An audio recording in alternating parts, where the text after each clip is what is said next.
Apa senjata paling kuat yang tercatat dalam materi sejarah sebelum munculnya senjata? Ini atau ini? Bukan. Ini adalah sebuah tabut. Hari ini kita akan bincang-bincang tentang kisahnya.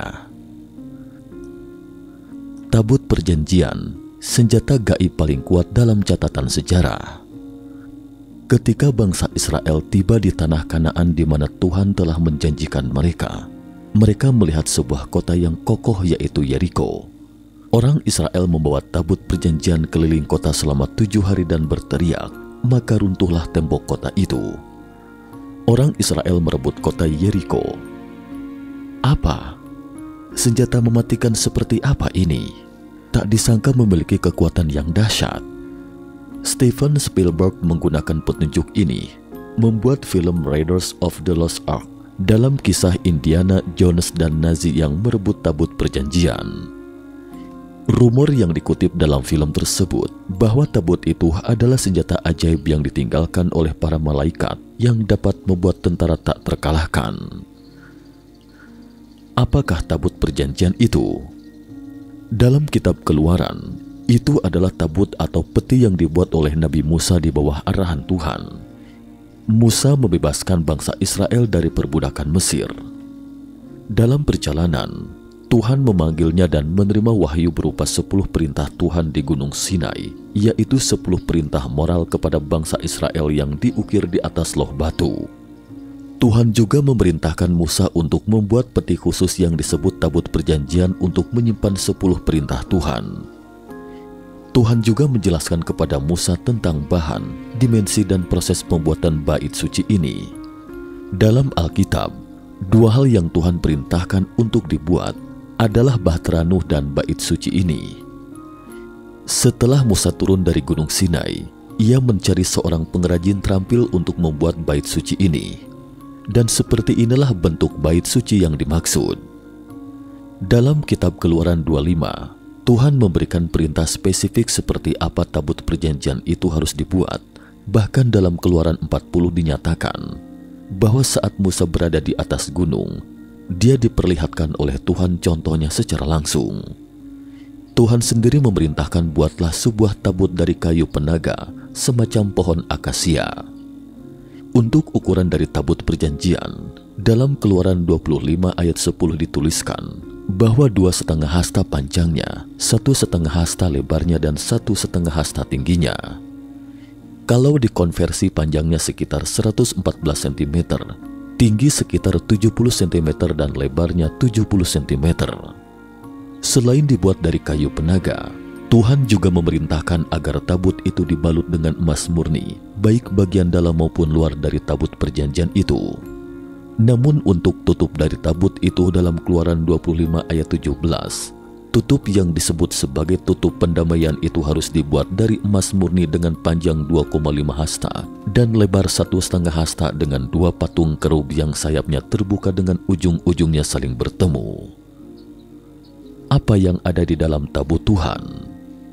Seperti yang disebutkan di atas, salah satu benda yang ada di dalam tabut Tuhan atau tabut perjanjian adalah 2 loh batu yang berisi perintah Tuhan. Tapi selain 2 loh batu, disimpan juga dalam tabut itu adalah tongkat Harun yang muncul tunas, berbunga dan bahkan berbuah, serta sebuah buli-buli emas berisi mana. Setelah tabut perjanjian dibuat, orang-orang Yahudi melihat fenomena ajaib, yaitu samar-samar tampak seperti ada asap yang berkumpul di antara 2 patung kerub, sehingga orang-orang Yahudi menjadi lebih hikmat. Saat tabut perjanjian aktif, konon dikatakan kalau sosok Tuhan akan terlihat di antara 2 patung kerub yang berada di atas tabut, atau yang lebih dikenal sebagai kursi rahmat, mercy seat. Dalam Alkitab, dikatakan kalau penampakan Tuhan sering digambarkan sebagai api, asap atau cahaya terang. Jika teman-teman membaca kisah-kisah bangsa Israel selanjutnya, bisa ditemukan bahwa saat bangsa Israel membawa tabut Tuhan ini dalam peperangan, maka mereka selalu mengalami kemenangan dan banyak mukjizat terjadi, seperti sungai Yordan yang terbelah atau tembok Yeriko yang runtuh. Kehadiran tabut Tuhan membawa hadirat Tuhan kemanapun bangsa Israel melangkah, Hal itu membuat mereka menyadari bahwa mereka adalah bangsa pilihan Tuhan, di mana Tuhan sendiri yang menjadi pemimpin mereka dan hadir di tengah-tengah mereka. Sepanjang jalan mereka mengandalkan kekuatan bait suci untuk menaklukkan ras lain yang tak terhitung jumlahnya. Pada abad ke-11 sebelum Masehi, atau sekitar 3000 tahun yang lalu, bangsa Israel telah menguasai sebagian besar tanah yang dijanjikan. Saat itu mereka merasa tidak perlu lagi mengandalkan senjata gaib itu. Kekuatan kita sendiri sudah lebih dari cukup, begitu kira-kira dalam bayangan mereka. Tapi jelas kepercayaan diri mereka itu masih terlalu dini. Selama pertempuran dengan orang Filistin di selatan kota Kanaan, mereka meninggalkan tabut perjanjian di kota kudus kuno Silo dan tidak membawanya keluar. Akibatnya mereka babak belur digempur orang Filistin. Ketika mereka kembali untuk mengambil bait suci, sayangnya sudah terlambat. Orang Filistin telah menyerbu kemah orang Israel dan mengambil bait suci. Orang Filistin dengan gembira membawa pergi senjata gaib ini dan kembali ke base camp mereka, kota Gad. Tetapi pusaka ini tidak membawa keberuntungan bagi mereka. Sebaliknya justru seluruh kota mengalami bencana bertubi-tubi. Beberapa bulan kemudian, orang Filistin benar-benar tidak tahan lagi. Pusaka orang lain adalah malapetaka Anda.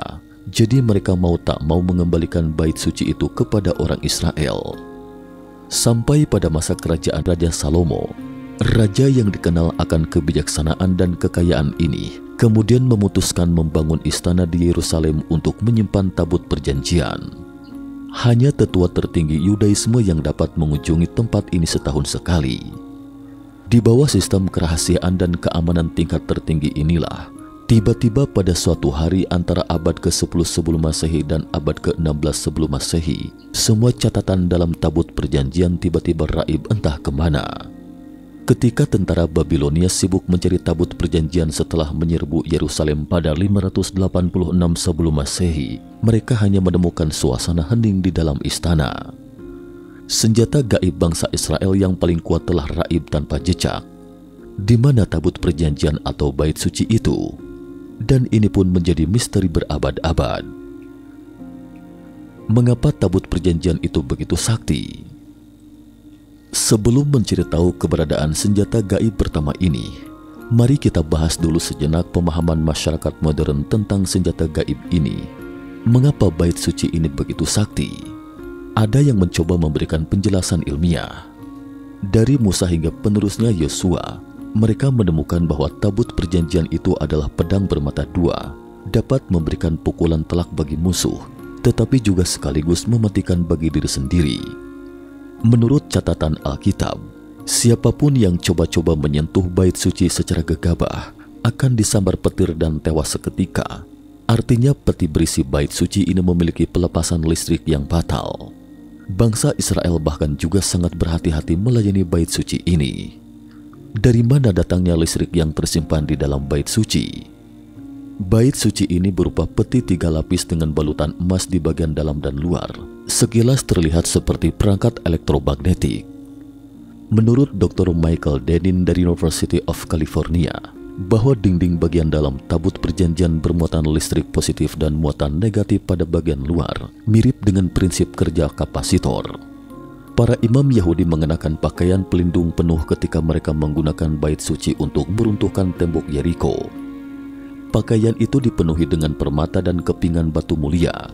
Ini bukan bermaksud untuk memamerkan kekayaan mereka.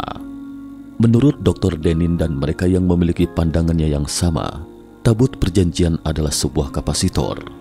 Mereka percaya bahwa kepingan batu dan permata pada pakaian para imam itu memiliki fungsi sebagai perisai radiasi dan penyekat yang dapat melindungi para imam dari sengatan arus listrik yang dilepaskan bait suci.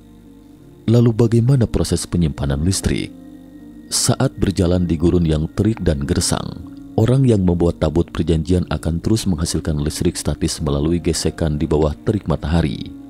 Muatan listrik akan terakumulasi pada bagian luar peti bait suci. Inilah sebabnya mengapa para imam membawa bait suci dan berjalan mengelilingi kota selama 7 hari sebelum meruntuhkan kota Yeriko. Dengan demikian, bait suci dapat mengisi penuh arus listrik dan memiliki daya bunuh mematikan ketika tegangan naik ke titik kritis. Ternyata tujuan dari parade keliling kota adalah aktivitas untuk mengisi daya listrik. Ini cara yang unik bukan? Fungsi pelepasan listrik dari bait suci ini terkesan seperti kumparan Tesla. Dua patung kerub di atas tutup perdamaian adalah dua kutub kumparan listrik subprima, sementara bagian luar dan dalam adalah dua kutub kapasitor, sehingga terbentuklah transformator tegangan tinggi. Lalu dari mana fenomena ajaib berupa asap di antara dua patung kerub pada tabut perjanjian itu? Pada tahun 1933, Frederick Rages, kepala Departemen Teknik Institut Teknologi Lewis di Amerika Serikat, menerbitkan sebuah artikel di penelitian di Chicago Daily Forum. Menurutnya, muatan listrik pada bait suci berasal dari tegangan listrik atau beda potensial antara atmosfer dan permukaan tanah, mirip dengan prinsip kerja kondensat listrik, sehingga dapat menghasilkan gas awan yang terkondensasi. Sekilas terdengar aneh, tapi memang begitulah hasil analisis dari ahlinya. Selain itu juga ada spekulasi yang lebih hebat lagi. Menurut legenda dan tulisan kuno, selama 40 tahun eksodus orang Yahudi, mereka bertahan hidup di tengah gurun dengan memakan sesuatu yang disebut mana. Nampaknya mana ini akan jatuh dari langit atas perintah dari tabut itu sendiri. Menurut Rodney Dale dan George Session dalam bukunya The Manna Machine 1978, tabut perjanjian adalah sebuah mesin yang menghasilkan mana. Dengan menggunakan Kabalah sebagai sumbernya, Dale dan Session mengklaim kalau tabut itu berisi mesin bertenaga nuklir yang akan menghasilkan mana setiap harinya. Mereka bahkan mengatakan kalau dari sinilah asal-usul hari ketujuh atau Sabat, Sabtu, sebagai hari libur umat Yahudi. Menurut mereka, mesin tersebut terus dibongkar dan dibersihkan setelah beroperasi selama 6 hari berturut-turut agar terus berfungsi dengan baik. Ternyata yang dibawa oleh bangsa Israel itu adalah miniatur reaktor nuklir. Pemikiran ini memang agak liar dan saraf otak mata ketiga juga sudah tak tahan lagi. Jadi sebaiknya kita jeda dulu. Jika kita mengakui bait suci adalah perangkat teknis dan fungsi yang kompleks, maka pertanyaannya, dari mana pengetahuan untuk membuatnya? Perjanjian lama dari Alkitab hanya menggambarkan bahwa Tuhan memberi petunjuk kepada Musa tentang bahan dan ukuran untuk membuat tabut perjanjian. Lagi pula, eranya sudah terlalu lama dan terlalu sedikit dokumennya serta terlalu sederhana. Mungkin proses pembuatan tabut perjanjian jauh lebih rumit daripada sekedar kata-kata yang diwariskan, dan karena keterbatasan pemahaman orang kuno, sehingga mungkin sebagian besar tidak ditinggalkan, kecuali tabut perjanjian itu muncul kembali di masa depan, sehingga kita bisa melihat wujudnya yang sebenarnya. Kemana perginya tabut perjanjian itu? Ini adalah kunci untuk memecahkan semua misteri tentangnya. Di mana tabut perjanjian itu sekarang? Versi Ratu Siba. Kita kilas balik sejenak ke tahun 1983. Ketika itu, seorang jurnalis Inggris bernama Hancock berkunjung ke Ethiopia, Afrika Timur. Dia datang ke sini untuk menulis buku tentang sejarah dan budaya Ethiopia. Saat sedang menggali informasi terkait Ethiopia, dia bertemu dengan seorang imam setempat. Imam itu mengatakan bahwa orang-orang terus mencari keberadaan tabut perjanjian. Padahal, tabut perjanjian ini sudah lama berada di Ethiopia. Hancock nyaris tidak percaya mendengarnya. Imam itu pun menceritakan sepenggal cerita lama kepadanya. Raja Salomo memiliki sepenggal hubungan di luar nikah yang terkenal dengan Ratu Siba, penguasa Ethiopia. Setelah keduanya berpisah, Ratu Siba kembali ke Ethiopia dan melahirkan anak mereka yang diberi nama Manelik el-Hakim. Selanjutnya kita sebut saja dia Pangeran Manelik. Setelah Pangeran Manelik berusia 20 tahun, dia ke Yerusalem menemui Raja Salomo dan memperlihatkan tanda cinta kedua orang tuanya. Saat itu Raja Salomo yang sudah berusia senja seketika bergumam, "Wah," ketika melihat sosok putranya yang tampan dan hebat tiba-tiba muncul di hadapannya, membuat lelaki tua itu bukan main senangnya. Setelah ayah dan anak itu bersenang-senang beberapa waktu, Pangeran Manelik yang sudah mengakui sang ayah pun berencana kembali ke negerinya. Raja Salomo mengumpulkan setumpuk harta, memberikan segala sesuatu yang terbaik untuk sang anak. Selain itu, Raja Salomo juga menyertakan beberapa imam besar yang mahir dalam semua jenis ilmu pengetahuan untuk putranya. Harta yang berwujud perhiasan dan pengetahuan yang tidak berwujud semuanya disiapkan untuk sang putra tercinta. Tampaknya pria tua ini ingin menebus rasa bersalahnya karena tidak mendampingi pertumbuhan putranya. Sementara itu, Pangeran Manelik juga tidak sungkan-sungkan menerima dengan gembira semua hadiah dari sang ayah. Di tengah jalan, seorang imam besar hadiah dari ayahnya tiba-tiba memberitahu secara misterius, tahukah Tuan, kita juga membawa serta sebuah pusaka yang unik. Pangeran Manelik terperangah ketika melihat pusaka yang dimaksud. Dia buru-buru menyembunyikan pusaka itu dan buru-buru kembali ke Ethiopia. Sementara itu, di tengah-tengah kebahagiaan Raja Salomo yang baru saja mendapatkan seorang putra, tiba-tiba terkejut menyadari, apa? Pusaka negara hilang? Tabut perjanjian itu hilang. Jadi berawal dari sinilah tabut perjanjian mengalir keluar dari Israel dan menetap di Ethiopia. Mendengar itu, reporter Hancock mulai mencari informasi dengan serius. Benar saja, ternyata ada kerajaan Siba di Ethiopia pada abad ke-10 sebelum Masehi. Pada masa kejayaannya, wilayah kerajaan membentang di kedua sisi Laut Merah, termasuk Yaman di Jazirah Arab Selatan dan Afrika Timur. Ibu kotanya berada di kota bernama Ma'arib di timur Yaman. Penguasa saat itu memang seorang ratu. Pada saat itu kerajaan Ibrani di bawah pemerintahan Raja Salomo sangat kuat dan makmur dan terus meluas hingga ke wilayah luar. Ratu Siba khawatir negeri kerajaannya akan menjadi sasaran penaklukan, maka pada tahun 950 sebelum Masehi, ia melakukan kunjungan kenegaraan resmi ke kerajaan Ibrani kuno, yaitu Israel kuno. Dan disinilah Raja Salomo bertemu dengan Ratu Siba dalam perjanjian lama. Hancock bahkan menemukan catatan seperti itu. Pada tahun 1620-an, seorang pendeta Portugis bernama Francisco Alvarez tiba-tiba melihat sebuah peti emas saat mengunjungi sebuah gereja kuno Ethiopia. 10 tahun kemudian pasca perang di Ethiopia, tabut perjanjian dipindahkan. Namun ketika ia menyelidiki secara mendalam, ia menemukan bahwa hampir setiap gereja Katolik di Ethiopia, gereja Ortodoks memiliki salinan tabut perjanjian dan dalam berbagai bentuk. Lelucon apa ini? Gumam Hancock. Setelah ditelusuri lebih lanjut, kisah cinta Ratu Siba dan Raja Salomo pertama kali berasal dari legenda sejarah Ethiopia abad ke-14 The Kebra Nagas. Buku ini lebih mirip puisi legendaris. Sejarawan dan arkeolog modern umumnya tidak akan menganggap buku ini sebagai buku referensi yang serius.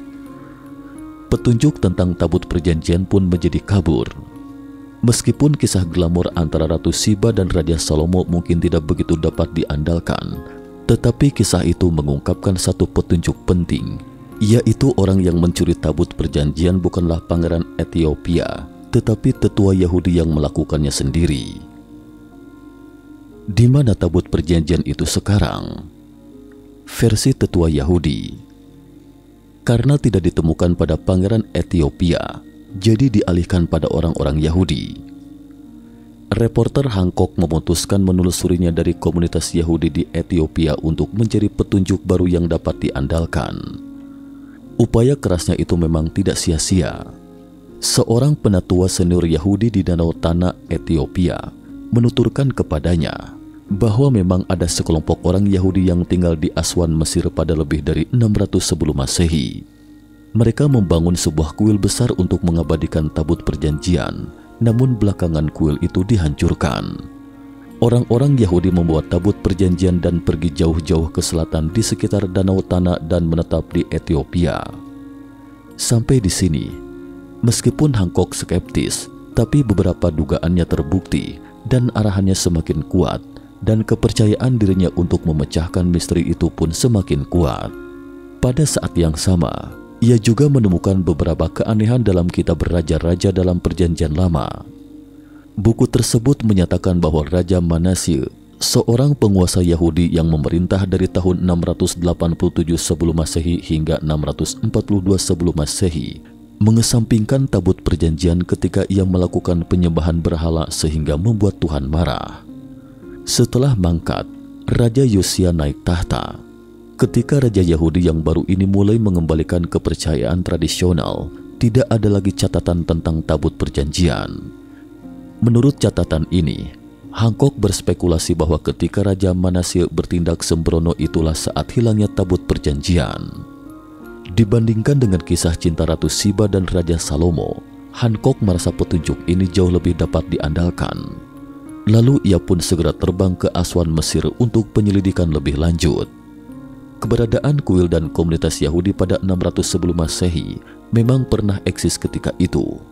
Belakangan karena invasi Mesir oleh Raja Persia Kambisus II, kuil itu dihancurkan dalam perang. Orang-orang Yahudi berbondong-bondong pindah ke selatan. Jika memang demikian, maka garis waktunya pun menjadi jelas. Bukan kristalisasi cinta romantis sang ratu dan pangeran Manelik yang membawa kembali tabut perjanjian, tetapi sekitar 300 tahun kemudian sekelompok orang Yahudi yang membawa tabut perjanjian itu.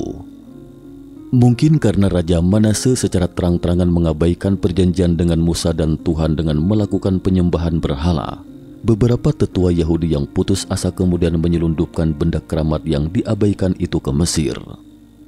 Pada titik ini, jurnalis Inggris Hancock merasa penyelidikannya mungkin akan segera terungkap. Dia menulis catatan detektifnya dalam buku The Sign and the Seal, Graham Hancock. Hancock juga berharap dapat melihat wujud pusaka gaib yang sebenarnya, tetapi selalu tak pernah terwujud. Karena dia belum melihat wujud tabut perjanjian yang sebenarnya, jadi semua itu hanya bersifat dugaan. Kasusnya belum benar-benar terpecahkan. Selain pandangan bahwa tabut perjanjian itu berada di Ethiopia, ada legenda lain tentang di mana tabut perjanjian itu berada. Salah satu teorinya adalah bahwa tabut perjanjian masih terkubur di bawah reruntuhan kuil di Israel.